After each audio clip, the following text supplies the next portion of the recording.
খিচাৰি খায়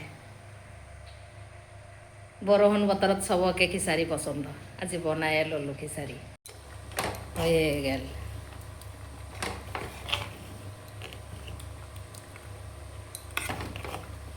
ইমান ধুনীয়া ৰঙালাও দিছোঁ আলু আৰু ৰঙালাও চিম্পল হিচাপে বনালোঁ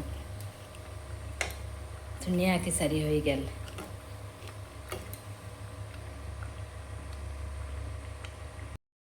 বনামতো তাড়াতাড়ি হয় ডালি চাউল ভাজক বা যি চব্জি থাকে কাটি দিয়ক হৈ গেল খিচাৰি বঢ়িয়া আমাৰ চবৰে খিচাৰি পচন্দ হ'লেও বহুত দিন খোৱাই নাছিলোঁ এতিয়া বৰষুণ বতৰ যিহেতু আজি খিচাৰিয়ে বনাই ল'লোঁ কালিৰ পৰাই চবে কৈ আছে খিচাৰি খাম ঠিক আছে আজি বনায়ে ল'লোঁ এতিয়া খা চবে ময়ো কিন্তু ভালেই পাওঁ খিচাৰি খাব ভালেই লাগে